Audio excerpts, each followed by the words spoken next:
எல்லாருக்கும் வணக்கம். காளிநிவாஸ் விக்னேஸ்வரன் ராமேஸ்வரம் எல்லாருமே பூஜைகளுக்குன்னு சொல்லிட்டு இந்த நேரம் ஒதுக்கிட்டு வராங்க. அது பாராட்டத்தக்கது. பட் வரவங்க அந்த பூஜைகள் மெயினாக பரிகார பூஜைகள்லாம் இங்கே பண்ணுறாங்க. ராமேஸ்வரத்தில் இருக்கட்டும், இல்லை மற்ற இடங்கள். இந்த பரிகார பூஜைகளுக்குன்னு வரும்பொழுது இந்த ஷார்ட்ஸ்லாம் அவாய்ட் பண்ணிக்கோங்க. இந்த ஷார்ட்ஸு, லுங்கி இதோடையே பவித்திரம் வாங்கிட்டு அந்த பூஜைகளில் உட்காந்தோம்னா என்ன பலன் கிடைக்க போகிறது? ஒன்றுமே கிடைக்க போகிறது கிடையாது.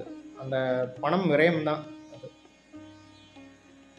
சில பேர் இங்கே ராமேஸ்வரம் வந்த உடனே அந்த மூதாதையர்களுக்கு திதி கொடுக்க வேண்டிய நபர்கள் வந்த உடனேயே அந்த டீ வடைலாம் சாப்பிட்ருவாங்க.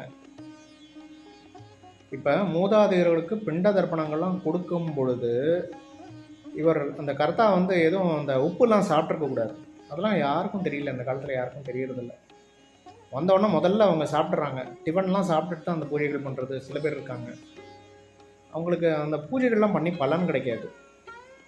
நான் என்ன சொல்கிறேன், அப்படி இவ்வளோ கஷ்டப்பட்டுட்டு அந்த பூஜை பண்ண வேண்டாம்.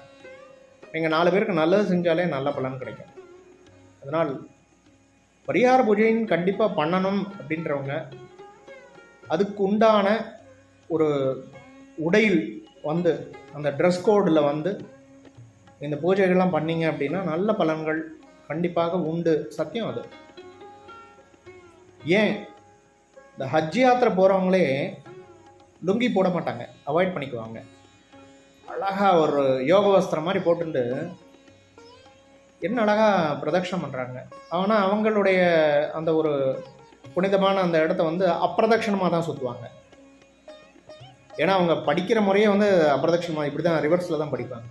நாம் இப்படி படிப்போம், அதனால் நாம் பிரதட்சணமாக பண்ணுவோம் இல்லையா? அதனால் ட்ரெஸ் கோடை கண்டிப்பாக ஃபாலோ பண்ணுங்கள். நல்ல பலன்கள் கண்டிப்பாகவே கிடைக்கும். நமசிவாயம். திருச்சிற்றம்பலம்.